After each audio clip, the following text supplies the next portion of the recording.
Good morning all of you. मैं अवनीश कुमार सिंह आज फिर से कक्षा 10 क्षितिज भाग 2 का राम लक्ष्मण परशुराम संवाद का व्याख्या लेकर के उपस्थित हूँ। आज तीसरा भाग व्याख्या का। पिछले 2 भागों में आपने तुलसीदास का जीवन परिचय तथा कुछ व्याख्या सुना। यहाँ तक व्याख्या हो चुका था कि परशुराम जी कहते हैं कि बाल ब्रह्मचारी यति को ही विश्व विदित क्षत्रिय कुल दो ही, कि मैं बाल ब्रह्मचारी हूँ और पूरा विश्व जानता है कि मैं क्षत्रियों का सबसे बड़ा दुश्मन हूँ। अभुजबल भूमि भूप बिन किन्हीं विपुल बार मही दुवंदनी, मैंने अपने भुजाओं के बल से भूमि इस पृथ्वी को अनेकों बार भूप मीन्स राजा विहीन कर दिया है, क्षत्रिय विहीन कर दिया है और इसको ब्राह्मणों में दान दे दिया है अनेकों बार। सहस्र बाहु भुज छेदन हारा अपरसु बिलोक महीप कुमारा। हे राजकुमार, महीप कुमार माने राजकुमार, हे राजकुमार बिलोक में देखो, परसु मेरे इस फावड़े को देखो, इसी से मैंने सहस्र बाहु की भुजाओं को काट करके अलग कर दिया गया है। क्या गया? 1000 भुजा, सहस्र बाहु में 1000 भुजाओं वाला है। मैंने उसके भुजाओं को इसी से काट करके अलग कर दिया है। इस फावड़े को देख नहीं रहे हो तुम? अमात पिता ही जन सोच बस करस महिष किशोर, अगर्भन के अर्भक दलन परस मोर अति घोर। कहते हैं हे महिष किशोर यानी राजकुमार, अपने माता पिता के लिए अपने मृत्यु के शोक का कारण मत बनो।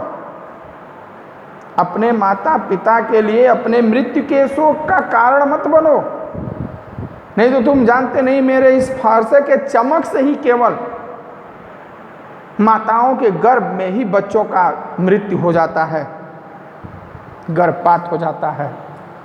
मेरा यह फावड़ा इतना घनघोर है कि इसके चमक से ही गर्भन के अर्भक दलन, गर्भ के ही बच्चे,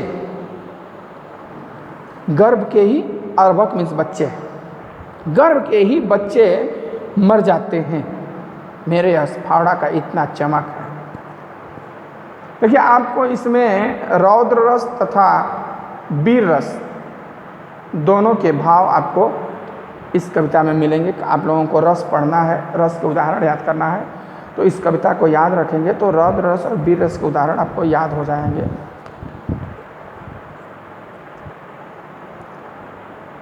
नेक्स्ट है, ये कहते हैं कि मेरे इस फावड़े की चमक को तुम नहीं जानते। इस फावड़े के चमक से तो गर्भ में भी पल रहे बच्चे मर जाते हैं। तो लक्ष्मण जी फिर कहते हैं कि बिहस लखन बोले मृदुबानी, अहो मुनीस महाभट मानी, अब पुनि पुनि मोहि दिखाव कुटारो, चहत उड़ावन फूकी पहारो, यहाँ कुम्हड़ बतिया को नाही, जे तर्जनी देखी मर जाही, देख कुठार सरासन बाना, मैं कछु कहा सहित अभिमाना,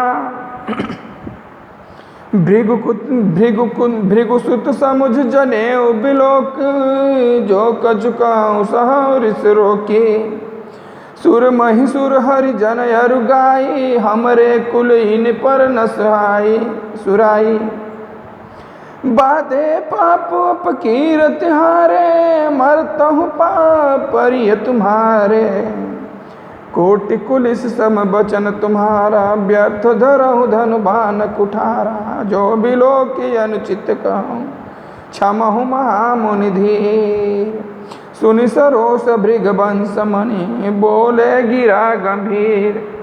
अब देखिए लक्ष्मण जी कहते हैं, फिर मुस्कुराते हुए बोलते हैं लक्ष्मण जी, बड़े ही प्रेम से मुस्कुराकर कहते हैं, अहो मुनीस महाभटबानी, कि हे मुनि आप तो महान योद्धा हैं, आप स्वयं को महान योद्धा मानकर बार बार पुनि पुनि बार बार मुझे देखाओ कुठारो, मुझे तो बार बार आप कोठारू यानी फावड़ा दिखा रहे हैं। और ऐसा लगता है कि चहत उड़ावन फूंक पहाड़ों, कि और अब फूंक मार करके पहाड़ को उड़ा देना चाहते हैं। हे मुनि, आप तो अपने आप को इतना बड़ा महान योद्धा बना करके हमें डरा रहे हैं और बार बार हमें फावड़ा दिखा रहे हैं। ऐसा लग रहा है मानो कि आप फूंक मार करके पहाड़ को उड़ा देना चाहते हैं। तो यहाँ कुम्हड़ बतिया को नाही जे तर्जनी देख मर जाई। तो यहाँ भी कोई कोहड़े का बतिया नहीं है जो तर्जनी उंगली देखते ही मर जाता है। कहते ना कि हम लोग घरों में जब कोहड़ा, नेनुआ, लौकी ये सब जब बतिया लेता है, यानी कि उसका नया फल जब आता है, तो कहते हैं कि उसको इस उंगली से मत दिखाया करिए, इसको तर्जनी बोलते हैं ना, इसको उधर मत करिए, नहीं तो वो मर जाएगा, यानी कि खत्म हो जाएगा, सड़ जाएगा। तो यहाँ कोई मैं कोहड़े की बतिया नहीं हूँ जो तर्जनी देख करके ही मर जाऊंगा। आपके मतलब कि सिर्फ दहाड़ने से, चिघाड़ने से मैं मर जाऊंगा, डर जाऊंगा। इस उंगली में कहते ना, ये उंगली बड़ी खतरनाक होती है, जान जाइए। क्यों नहीं इस उंगली को कोहड़े की बतिया या नेनुआ या लौकी की बतिया की तरफ करना चाहिए? कोई वो नहीं है कि इसको देखते ही मर जाएगा। इसमें से रेज निकलती, हर उंगलियों में से रेज निकलती है, ये जान जाइए। किसी में से शीतल, किसी में से उष्ण, किसी में से लाभदायक, किसी में से हानिकारक। तो इस तर्जनी उंगली से इतनी उष्ण रेज निकलती है, इतनी गर्म रेज निकलती है, इतनी हानिकारक रेज निकलती है कि वह सामने वाले को तुरंत क्रोधित कर देती है, उसके अंदर उबाल पैदा कर देती है। इतना गर्मी इसमें है कि उस गर्मी को छोटा सा नेनुआ का बतिया, जब बड़े बड़े आदमी को अगर ये उंगली दिखा दीजिए तो क्रोधित हो जाता है तुरंत।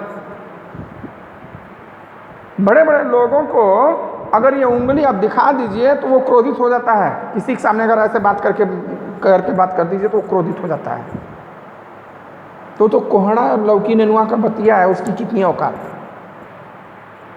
तो कहते हैं इस तर्जनी उंगली में अब कोई इसमें शीतल रेज निकलता है, कोई लाभदायक, कोई हानिकारक। इसलिए जब हम हाथ जोड़ लेते हैं तो सारी अच्छी बुरी और सब मिलकर के एक संतुलित रेज निकलती है जो मन को शांत करती है। बुरी क्योंकि बहुत कम ही होती है, बुरी इसी में लगभग होती है और सब में अच्छी है। तो अगर जोड़ देते हैं तो वह बुरा भी चार अच्छों के साथ मिल करके अच्छा बन जाता है और लोग अपने आप शांत हो जाते हैं अगर इस तरह से हाथ जोड़ दें तो अपने आप।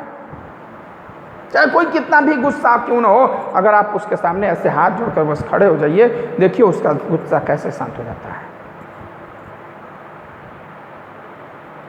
लेकिन वो भी आपको जब ऐसे करता है तो आप भी गुस्से हो जाते हैं और आप भी ऐसे करने लगते हैं और इस समय बात बढ़ने लगती है।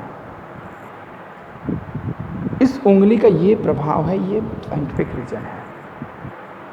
कहते हैं कि यहाँ कुम्हड़ बतिया को नाही जे तर्जनी देख मर जाई। यहाँ भी कोई कोहड़े का बतिया मैं नहीं हूँ जो कि आपकी तर्जनी उंगली देख करके या आपके झूठे डराने से मैं डर जाऊंगा। देख कुठार सरासर बाना, मैं कछु कहा सहित अभिमाना। अरे मैं तो आपके कुठार यानी फरसे, सरासन, धनुष, बाना, बाण, मैं तो आपके फावड़ा, धनुष, बाण इत्यादि को देख करके ये तो अभिमान सहित कहा हूँ कि आप मुनि महाभटमानी हैं, महान योद्धा हैं। अब भृगुसुत समझ जनेऊ बिलोकी, अजौ जो कछु कहूँ सहूँ ऋषि रोकी। हे भृगुसुत, भृगु कुल के पताका परशुराम महाराज,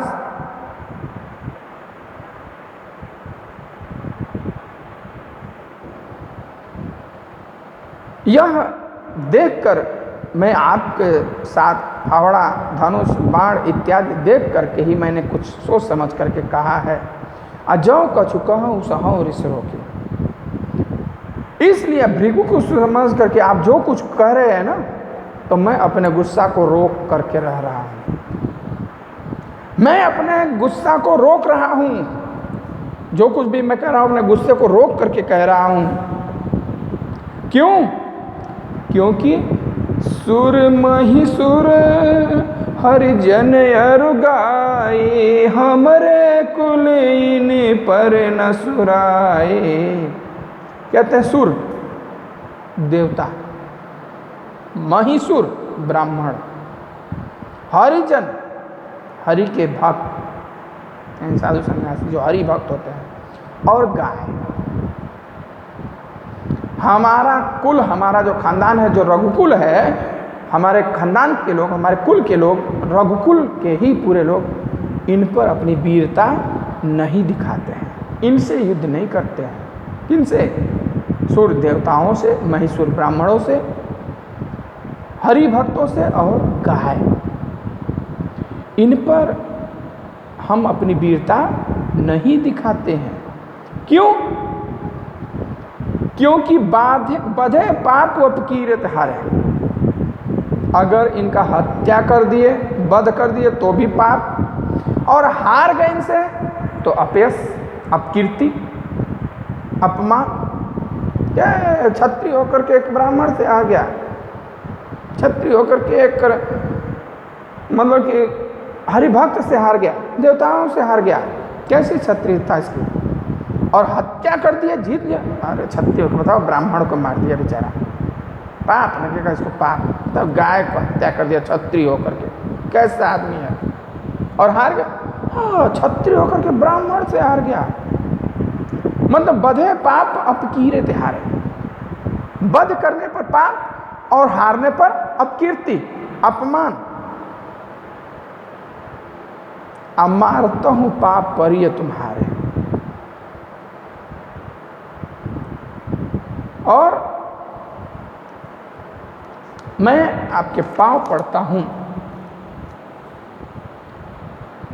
यदि आप हमें मारे भी तो भी मैं आपके पैरों में ही गिरना उचित समझता हूं। मारता हूं पाप परिय तुम्हारे। अगर आप हमें मारते हैं तो भी हम आपके पैरों में ही गिरना उचित समझते हैं, क्योंकि हम आप पर हाथ नहीं उठाएंगे। क्योंकि अगर हम हाथ उठाएं तो वह हमारे लिए बड़ा बुरा होगा, बड़ा कष्टकर होगा। क्योंकि आपका हत्या हो जाएगा तो भी पाप पड़ेगा, अगर आपसे हार गए तो भी हम अपमानित होंगे। कोटि कुलिस सम बचन तुम्हारा, व्यर्थ धरहु धनुबान कुठारा। कहते हे मुनिवर, कोटि कुलिस, एक करोड़ों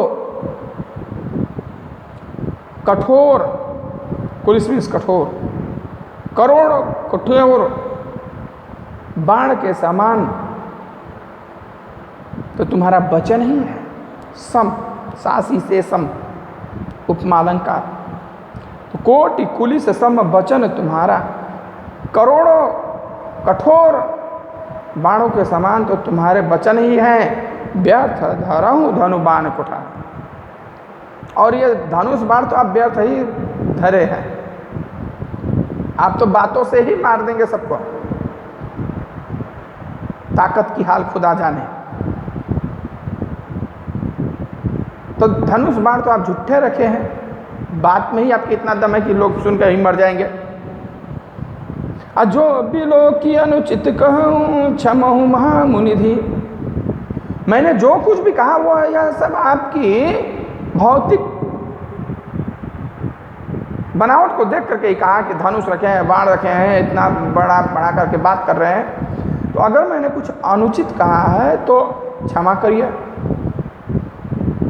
हे मुनि, अगर मैंने कुछ गलत कहा है, कुछ अनुचित कहा है तो मुझे क्षमा करिए। असुनि सरोस भृंगवंश मुनि बोले गिरा कर। अभी तक चुपचाप सुन रहे थे प्रोत्साहन जी, लेकिन अब फिर सुन करके रोष के साथ, गुस्से के साथ गंभीर होकर के बोले कि बस बहुत हो चुका, अब तुम्हें छोड़ना नहीं है। अब एकदम गुस्सा हो गए